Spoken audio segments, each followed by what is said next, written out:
Is Fable 2 truly the best game in the series? This has been a heated debate in the Fable community for a long time, but in my personal opinion, I think the second one is the best game. But hold on, before you start writing in the comments to scream at me, let me give you some reasons why. And so our story begins. In Fable 2, right off the bat, when you get into it, you get to decide something that you couldn't in the prior game. If you want to be a male or a female. Honestly, this was a great idea to add this feature because in the first game, it's kind of hard to pull in a female audience when you only can play as a male, because it's really hard to picture yourself as a character like this. But let's get into the game. The first thing you see is a bird flying around Bowerstone. Bowerstone is from the prior game, and it is now completely different than what it was before. And you could really tell how much of like a graphical upgrade this game was to the first game. And honestly, it's really cool to see the city and how much it evolved over the last 500 years. Everything is completely different. But then you get to finally meet your character, which gets hit by a piece of poop.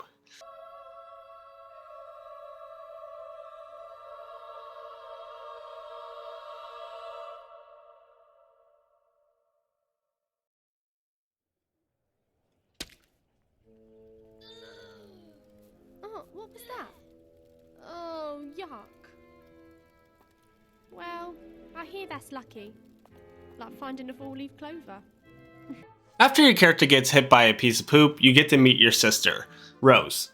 You and Rose end up heading towards the market to see pretty much what is going on with all the commotion around the town.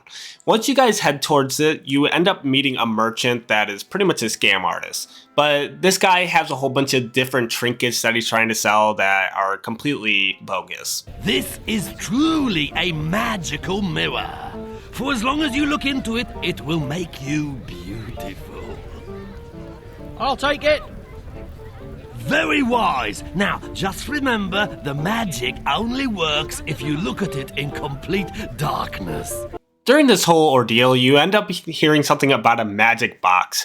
Your sister doesn't actually think it works, so she thinks all this stuff in there is actually just pieces of junk. But the girl right beside you, this older lady, ends up telling you that it might actually have some value. And it might actually work. You just have to try to test it out. And that old lady ends up being Teresa, which is the main character in the first game's sister. How is she still alive? It's been 500 years? I don't know. Magic? After Teresa talks to you, she ends up telling you to pretty much go and find 5 pieces of gold so that you can end up paying for the music box. So pretty much what you have to do at this point is just run around and do a whole bunch of quests for random people around the town. This is where the morality system comes back into play from the prior game. The most major side quest that is at the beginning of the game to get a gold piece is definitely the warrants that you have to collect for a guard. So pretty much what you're doing is running around just collecting papers that flew around the map while doing these other side quests on the side. And while you're on your way through, you end up seeing a dog getting attacked by a bully. Your sister tries to stand up to him and ends up getting her shit rocked by him, which is pretty awesome. So you end up having to go up to her and save her and the dog. And after you're done doing that, your sister says she didn't need help. Okay, whatever you want to say. And then the dog ends up taking a liking to you and your sister because you ended up protecting him. And he kind of follows you around the map at this point. After you're done helping the dog, you end up going on to doing the last couple side quests, which one is where you go shoot beetles or you break crates, depending on what type of morality you're going for. But after you're done doing all those, you end up heading back to the guard, and this is where one of the major decisions come in. Either you can give the guard the warrants that you've been collecting around the map, or you can give it to this thug that's in an alley.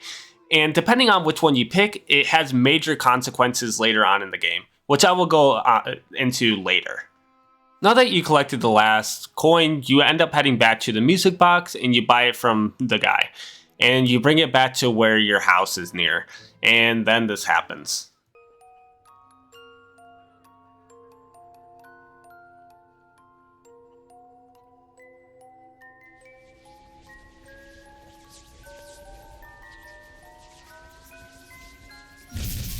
So after you guys make the wish, the music box ends up disappearing. So Rose ends up being really disappointed, thinking that nothing really happened. Her whole wish was to pretty much live in Fairfax Castle because you two are homeless. So After that happened, she felt like she wasted 5 gold on nothing, so you two head back to your house and go to bed. So after sleeping for a bit, you abruptly get woken up by 2 guards, and they invite you to Fairfax Castle. So Rose's wish truly did come true. Once you guys get there, you get a little bit of a tour of the castle, and then you get to meet Lord Lucian. Lord Lucian is pretty much on edge the whole time while you're talking to him, and you guys pretty much become his test subject. He pretty much tries to test out to see if you guys are heroes or not, and he can't really come to a decisive conclusion, so he ends up doing this.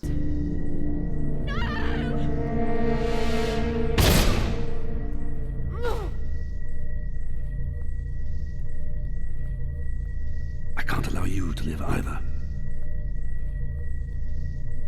I'm sorry.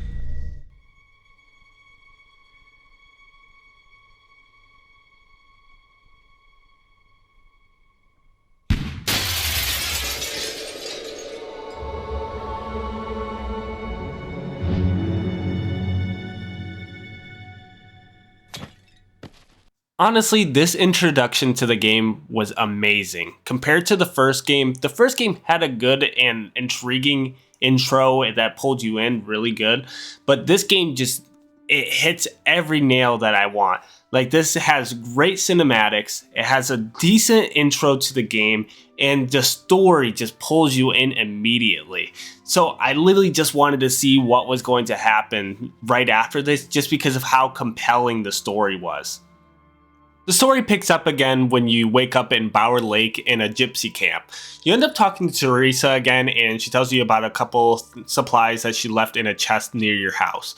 After you get your supplies, she ends up telling you to head into an old hero's cave to pretty much fulfill your destiny. So you end up heading down there and fighting a whole bunch of different types of enemies like beetles, bandits, stuff like that, until you end up getting to the end of the tomb, and this is where you get to pick your first power.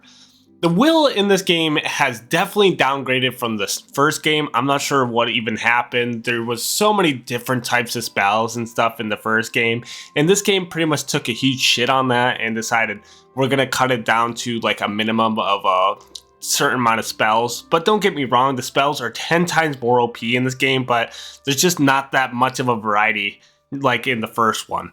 And same with like the physical or the accuracy attributes. None of them really got an upgrade from the first game, but at least now you can upgrade it in your pause menu, unlike having to go all the way back to the spawn and the leveling up there. Once you're out of the cave, you get XP, and the XP kind of works like the first game, where the XP can be spent on melee, accuracy, or will, but you only collect it depending on what type of attacks you're doing. So if you're using a melee weapon, of course you're going to be getting melee XP.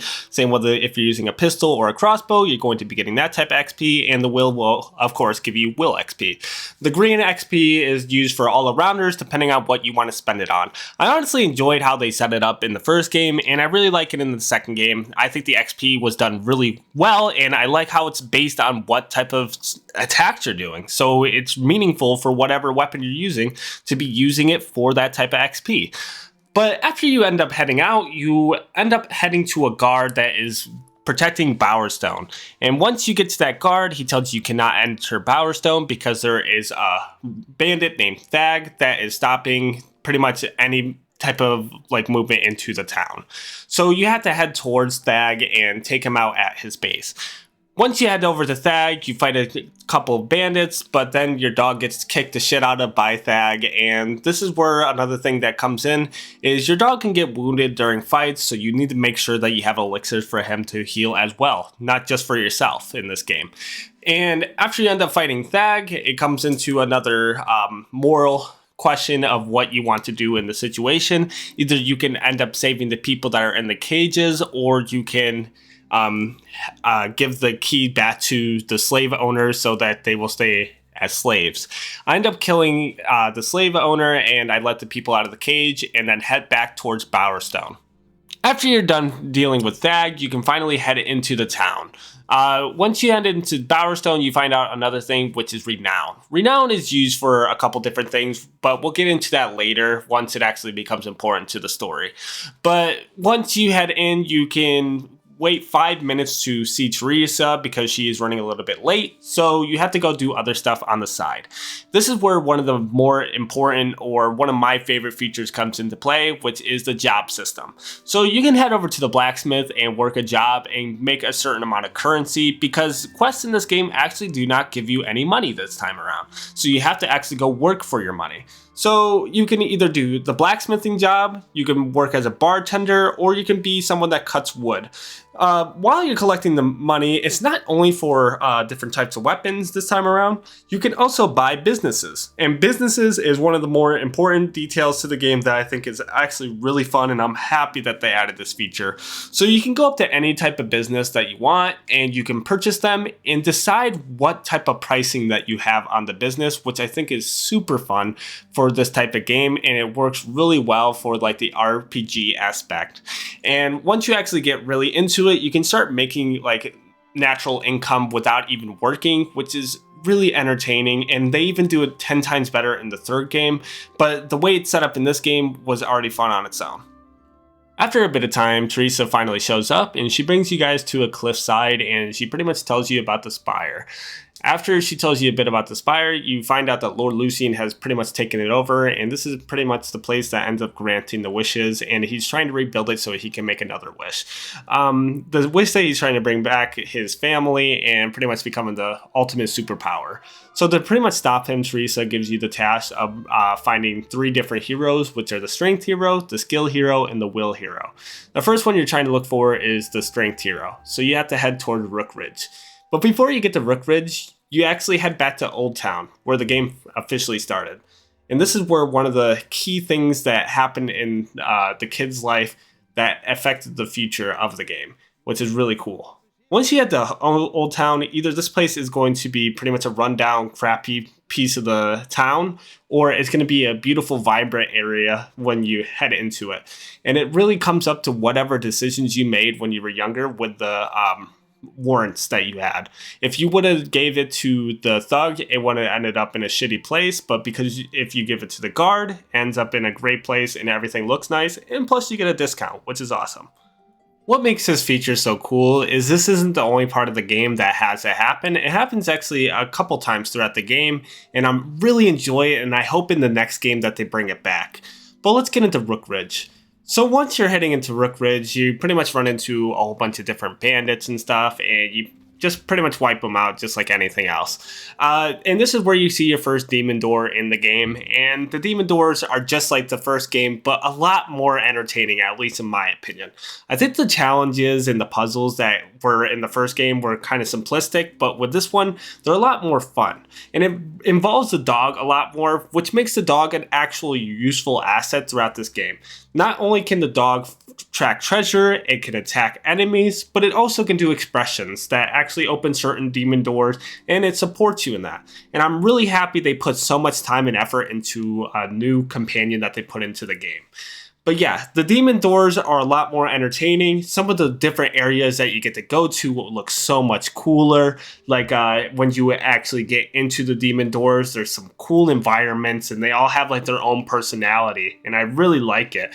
So pretty much after that, all you have to do is fight through Rook Ridge, so you kill a whole bunch of bandits on your way to Oakvale. After you're done killing every single bandit that you can see, once you get to Oakvale, this is where one of the renowned systems actually come into play. You end up meeting a monk up at the Temple of Light, and when you talk to him, he tells you you are not well known enough to help him with his quest. So this is where they kind of force you to go and play some side quests that are throughout the game, and you get to kind of decide which ones you're going to do. Like you can go to the Temple of Shadow and kill people for renown, or you can help kill this bandit so that you can build a bridge back to Bowerstone, or you can go help this guy make his ex commit suicide so that he feels better about himself. It's really up to you what you want to do. But there is some really interesting quests throughout this. But honestly, that's one of my favorite features about this game is the quests. A lot of the quests are really unique and a lot more enjoyable than the first one had. The boasting system I really truly do miss, but honestly the side quests in this game are a lot more entertaining than the first game had. Like every single one that I ended up playing were really engaging.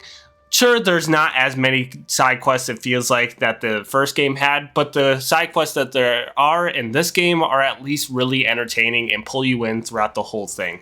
And honestly, I'm kind of happy they push you into doing them because a lot of them have some great highlights and they give you good rewards for finishing them. Not just renown, sometimes you can get something greater than that. Like in one, you get a wife, and the others, you can end up getting like gemstones and stuff that sell for a really high price range, which is really cool. And I really enjoy that. But let's get back onto the main story.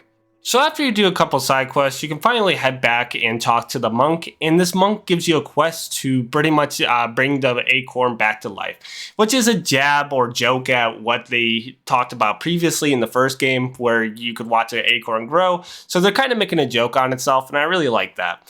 But pretty much all you have to do is go meet with his daughter, Hannah. And once you meet with Hannah, you guys are pretty much filling up this urn with water to bring back and water the acorn. So you have to fight through a whole bunch of different enemies throughout the battles, and you end up finding out that she is actually the strength hero, so that is one positive to all this, and you have to pretty much give her the motivation to be that hero, because at the beginning she is like a pacifist, she doesn't like fighting, so you have to pretty much motivate her into it.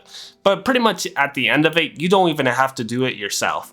So after a little bit of killing the undead and getting to the end of it, a monk runs in and pretty much tells you that the temple is being attacked by a Spire guard. So you have to rush back to it. But once you get there, the monk ends up getting shot and Hannah ends up getting her revenge. After the father gets shot and she gets her revenge, you end up having a funeral. And pretty much she gives a little bit of a speech about like how great her father was, and she kind of is upset with him though because she felt like she could have saved him, but he wouldn't let her. That's how she feels, at least at the time. She's very upset about it. And pretty much after this, Teresa comes and talks to her and tells her to pretty much join her at the Heroes Guild. So you guys are pretty much gathering the band together and getting ready for the next adventure. So after you go and talk to her again, you guys pretty much have a conversation about getting the Will Hero. And this is one of the more interesting parts of the story, at least in my opinion. You have to head into Brightwood and kill a whole bunch of enemies. And after you get through a whole bunch of Spire guards or whatever may be that's in the area, you guys head in to get the Will Hero, and the Will Hero ends up getting captured by one of the Spire guards higher ups, like a lieutenant. And after he steals him, you guys pretty much lost the objective, and you guys don't really know where to go from here, at least for the time being.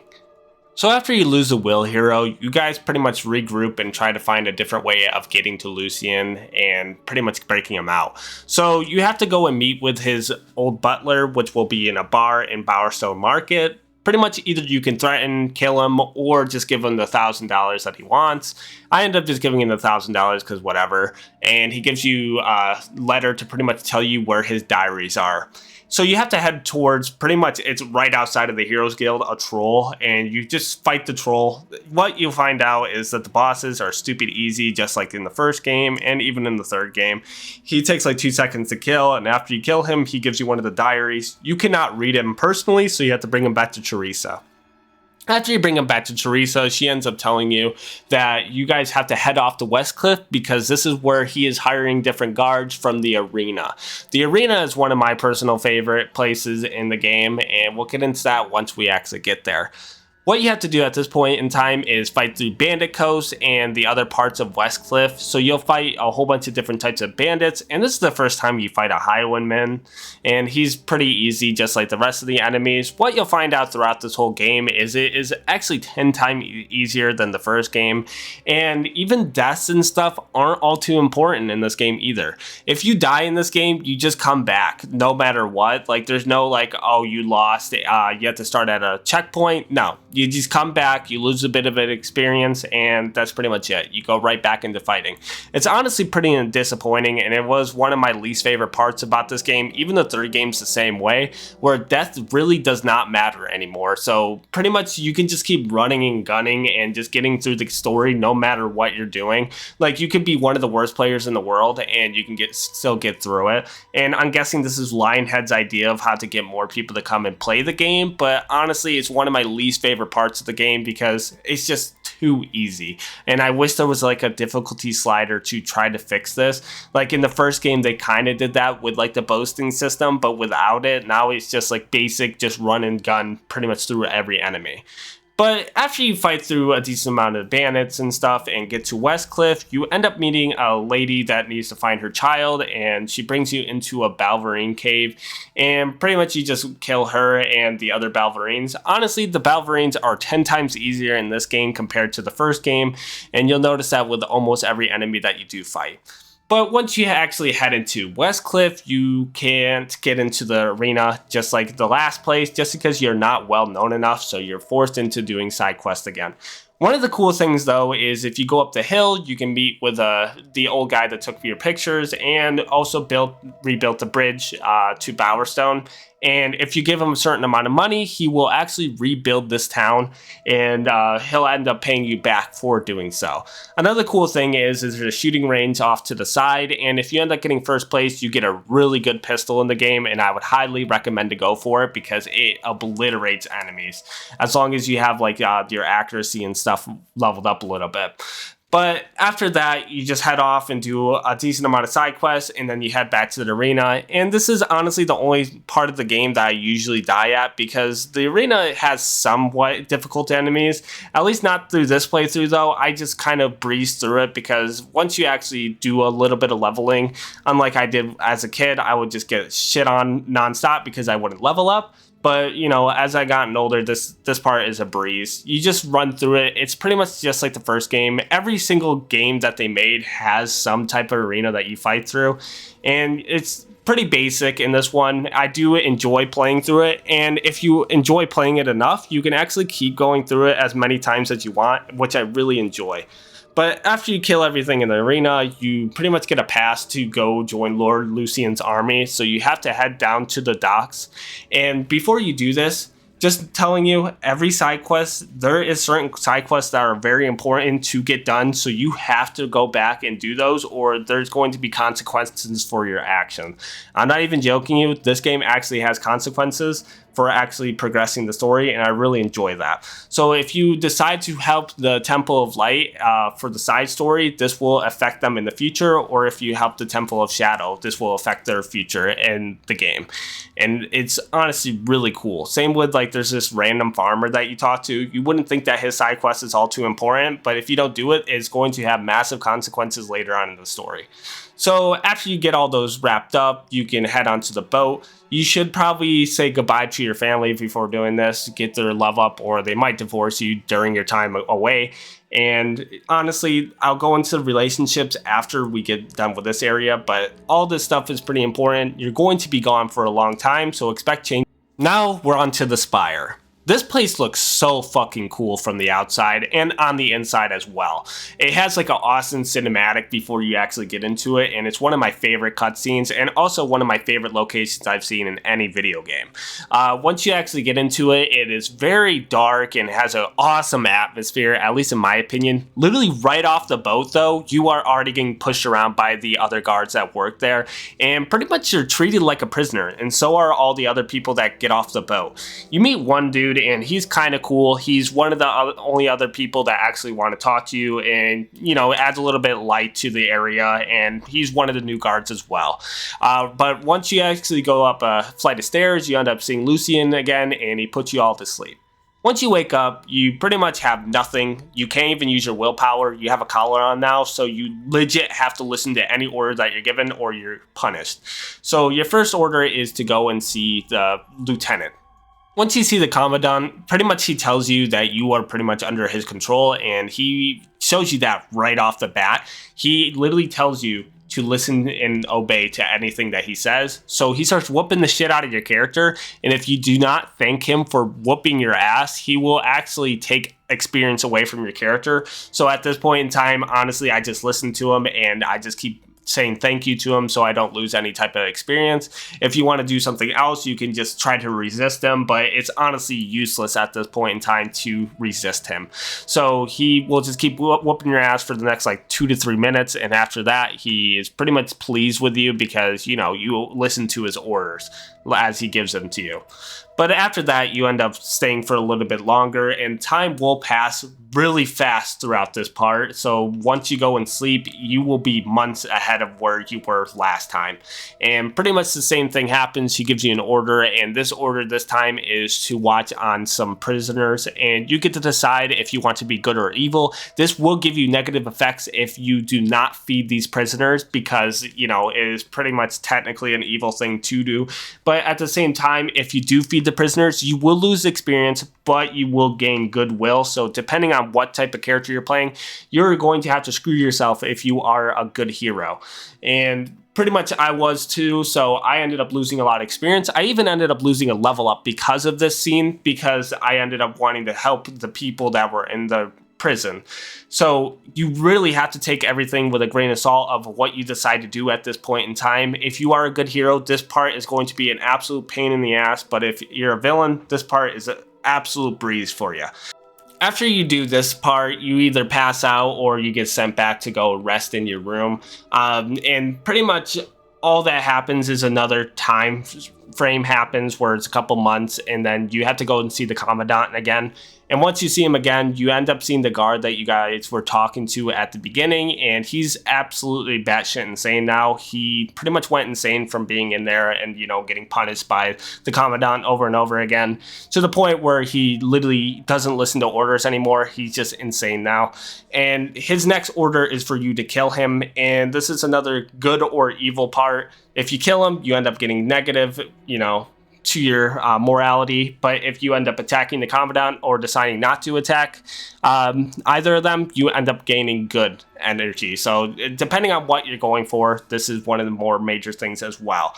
I ended up just attacking the Commandant, which was kind of funny. You lose a lot of experience, like I said before, so if you're fine with that punishment, you can go right ahead with whatever you want to do. But he ends up making you pass out if you decide not to attack him, and then literally years pass by at this point. They give you like a time frame, and it ends up being like 10 years after all this started, and your character starts to lose hope because, you know, you've been stuck there for so long, and it's honestly insane. But one of the things that happened throughout the 10 years is the Spire has expanded, because all the prisoners that are there are working on rebuilding the Spire, so there's a lot of differences within the Spire now, and like a new wing has been made. When the new wing was made, one of the guards ended up going missing, and he hasn't reported back in, so the Commandant orders you to go and check out this area and find the new prisoner guard that went missing. The one thing I don't really get, though, is if you're being a good hero, I don't understand why you haven't been punished or killed at this point in time, because if you are willing to break his rules, why does he trust you to go and, you know, check out this location? It really didn't make any sense throughout the story, but it's whatever. If that's what they want to go with, they can do whatever they want with the story. But you end up going to the wing, and you find the Will Hero is here hiding, and he ends up removing your collar so you can use your magic again. The Will Hero has been pretty much in a cell this whole time and been talking to you every single time about like the escape and how you shouldn't even be there.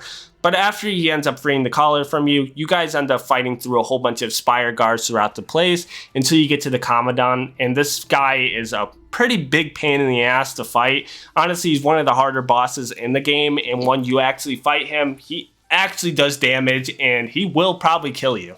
I died to him twice, honestly, and he's actually pretty strong. Like, he has power, like he can use magic, and he also is really good at melee, so he will whoop your ass if you're not careful with him. But after you end up killing him, the Will Hero ends up stealing all of his power and puts it back into him, and this is where you pretty much try to escape the island. So you guys head back to where the docks were, where you first came in, and you just blow up a whole bunch of ships and kill a whole bunch of enemies and escape with a whole bunch of other people that just arrived at the area.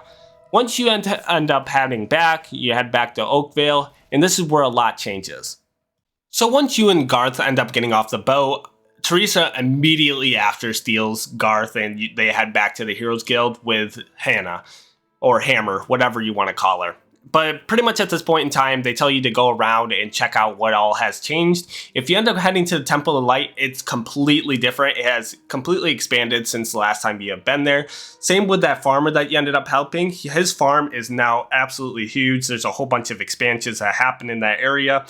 Also, if you head to West Cliff, where you ended up investing, the whole place looks completely different. There's no more bandits there anymore. It's all just civilized people. And he also gives you a $15,000 reward for even, investing in it.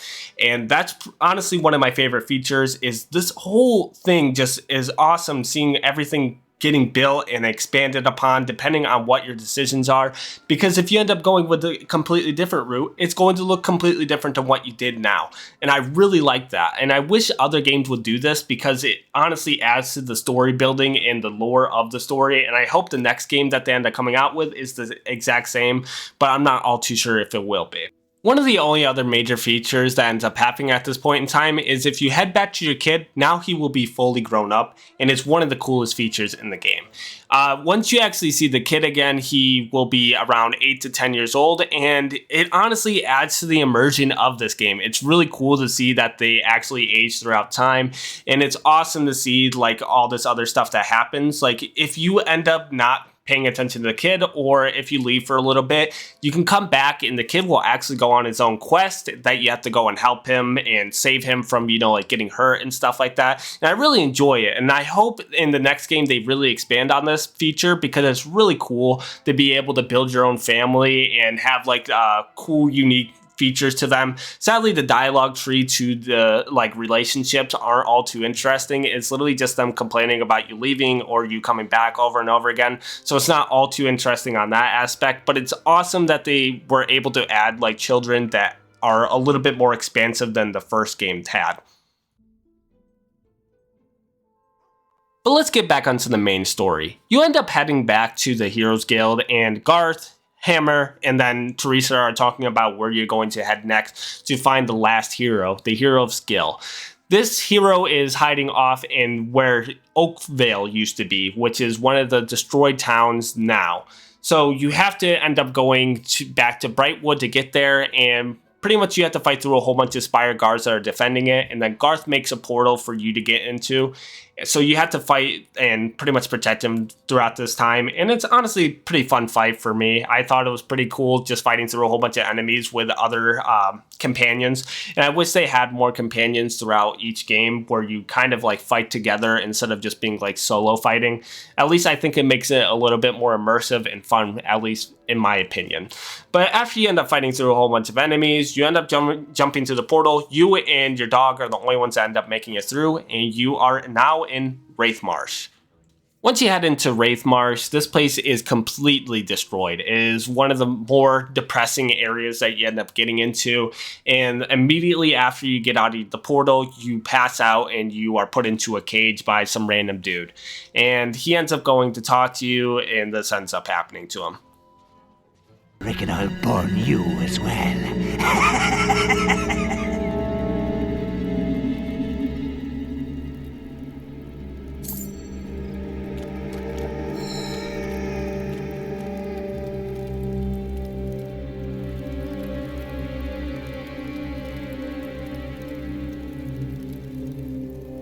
No! No, please!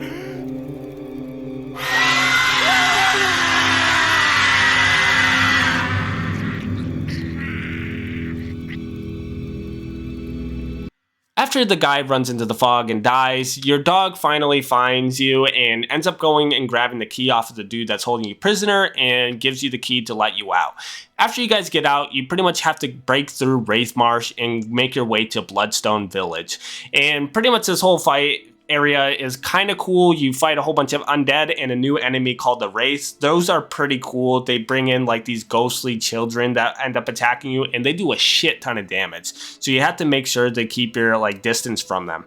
But after you end up fighting through them, you do see a couple cool Easter eggs from the first game, like Oakvale. You get to see it completely destroyed, and it even gives you some implications of the reasoning around why they were destroyed, and it's honestly pretty cool. I honestly like the area a decent amount, but I feel like it was a lot more empty compared to a lot of the other areas in the game, but at least it had some types of stuff that were making it a little bit more enticing to make you at least enjoy the area that you end up fighting through.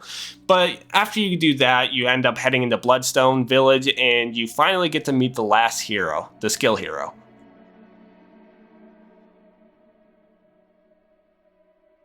Exactly like you, sir. In 3 months, the picture will be developerized and... 3 months? That's no good.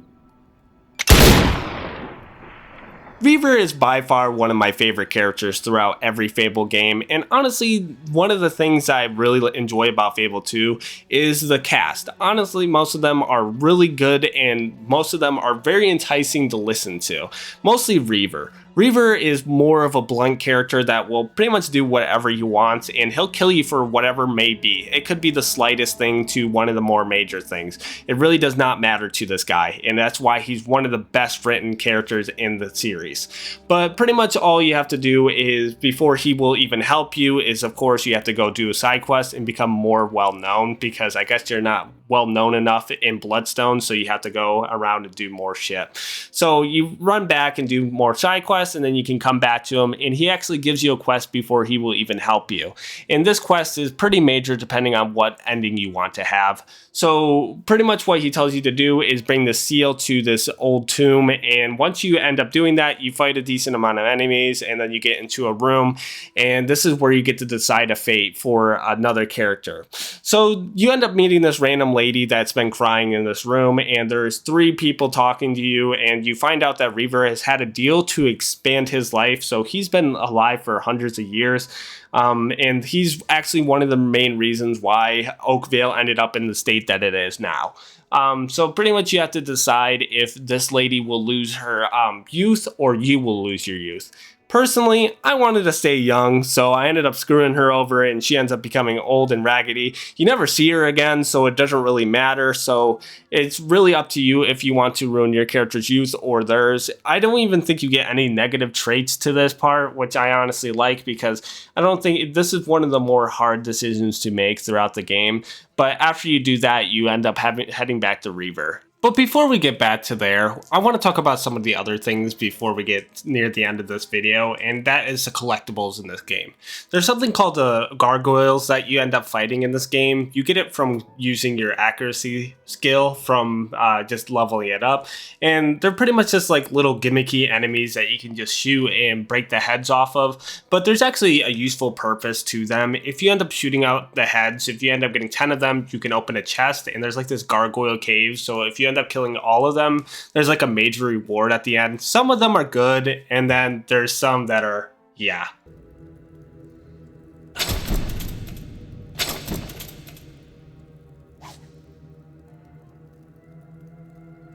But the only other major thing I pretty much completely forgot to talk about is the expressions. The expression system is honestly great in this game. It's 10 times better than the first game, and it's way better than what the third did as well. It's overall just a really easy way of using it. It just has like a wheel that you go through, and you get to decide what you want to do. Depending on what type of character you are, you can either be really nice or funny, quote unquote, or you can be evil depending on what you're trying to go for. Now, the only thing that really sucks though is if you're way too nice with the villagers, they will follow you around and they get really fucking annoying. Can you people move the fuck out of my way? Holy shit, dude. But let's get back onto the main story. After you end up returning back to Reaver, you find out that he betrays you to Lord Lucian. What a surprise, really. You wouldn't expect anything else from Reaver, but he ends up getting attacked by Lucian, which is also like, what were you expecting? Were you expecting him to just let you leave? So he ends up attacking the city, and you two have to escape in his tunnel that he has in his base. So you guys end up heading into the caves, and you fight a decent amount of Spire enemies before you end up escaping out of the caves, and it ends up blowing up. And you fight one of the quote-unquote bosses that are in the game. It's really just one of those shards, but just a lot bigger than the other ones. And it's pretty easy. All you have to do is shoot the orb on the top and you destroy it. But after you do that, you head back to the Heroes Guild, and this is where pretty much the end game starts. You start sucking in the power from all the other heroes into you.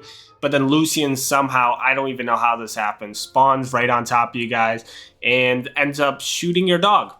That's pretty cool. So your dog ends up dying right here, and then he steals all the other people that are there and then shoots you.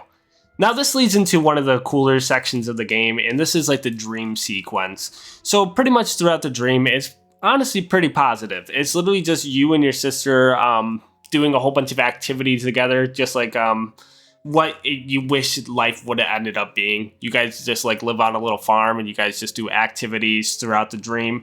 But it's honestly just a constant loop. If you end up failing this part, you will get looped back and have to redo it over and over again until you finish the day right.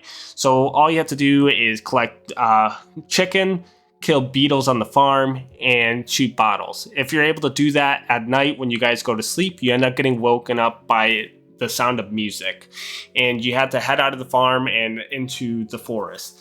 Rose tries to stop you here. It's kind of sad in a way because she's like just begging you to stay with her, but you end up running through it, and it gives you a lot of memories throughout the game and like all like the stuff that you have to go through, like the death and destruction. It's honestly a pretty cool sequence. It's by far one of my favorite sequences I've seen in a game.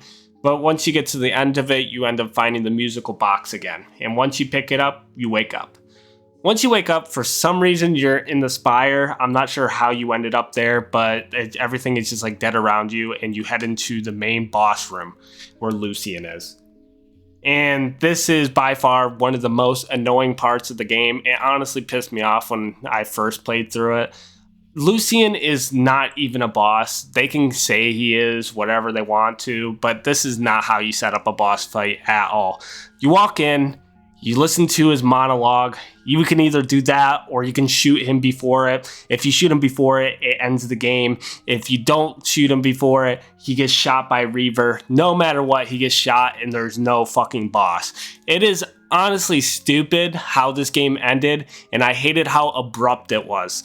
The ending of this game just felt like it was way too rushed. Throughout the whole story, it felt like it was at a good pacing, but then out of nowhere, everything just started kicking into like fast motion and just was like, okay, let's try to get through the story quicker, it seemed like. And I really hated that, but that's pretty much how the ending of this game really felt. So after you end up shooting him or letting Reaver shoot him, you get to make the final wish on the music box. There's 3 wishes. One is for gold. I don't know why you would choose that. Honestly, it's one of the more pointless ones. The second one makes a lot more sense, is the Spire. If you pick that one, it resurrects everyone that died during like the construction of the Spire. I honestly think that's a really cool ending to have in this game. And then the family ending. These are the only 2 endings I think are even thinkable of picking. The family ending brings back Rose, any of your family members that died, so that means like your children and your wife that Lucian ends up killing at the end, and you get your dog back. So it's really a no-brainer which one I'm gonna pick. I picked the one with the dog because, you know, I only care about the dog. I don't care if Rose comes back, honestly, in my personal opinion. Same with the wife and children. The only person that really mattered to me was my companion. So once you pick this ending, there is a couple interesting dialogue trees at the end. Hammer gets really pissed off because you picked that ending, but I don't really give a fuck. We went through this whole story.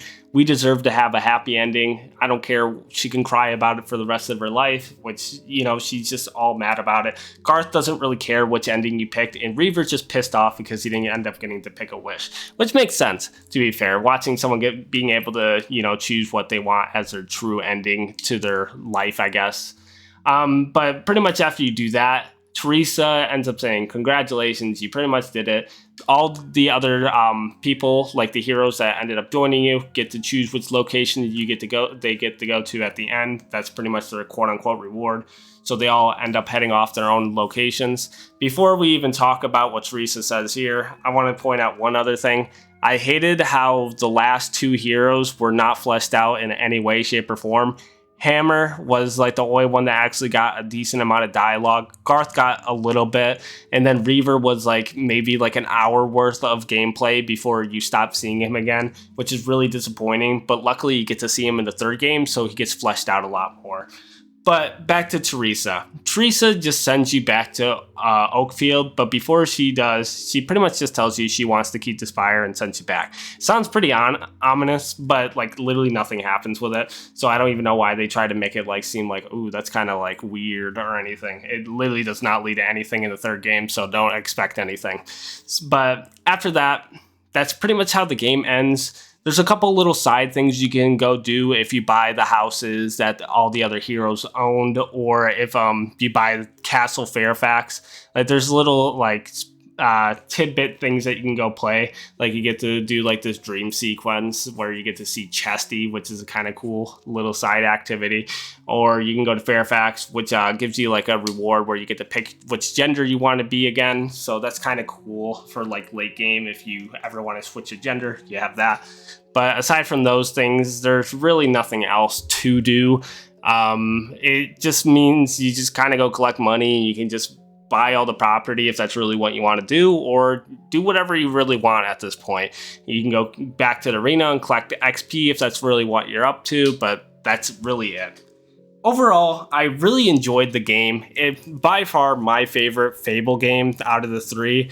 I know it seems like I shit on it a lot at the end, and maybe even throughout the whole review, but I really do love it. But, you know, like with every game, I feel like there is some stuff that you can throw out and say, this could have been done better, but sadly, you know, we can only just say it now. It really all in the past now. We can't really fix it. But I really do love this game, and I definitely would recommend to check out if you've played the first game, because I feel like this one is a lot better than that one. Even though I really liked the first game, this one just has a lot more charm. I like the story better. I like the combat better. Aside from the will, I think that got done dirty in this game. But the economy is cool with like jobs and stuff. I really enjoyed that. I think the side quests are better. I just think almost everything overall was a lot better in my opinion. But let me know your guys' thoughts down in the comments down below. If you guys enjoyed the video, make sure to leave a like and sub. If you have suggestions for anything else to check out, make sure to leave them down in the comments down below. And if you guys want to see the next Fable 3 video, let's try to get this video to maybe 50 likes at most. And I'll try to get out the next video as quick as possible. And I'll see you guys next time. See ya.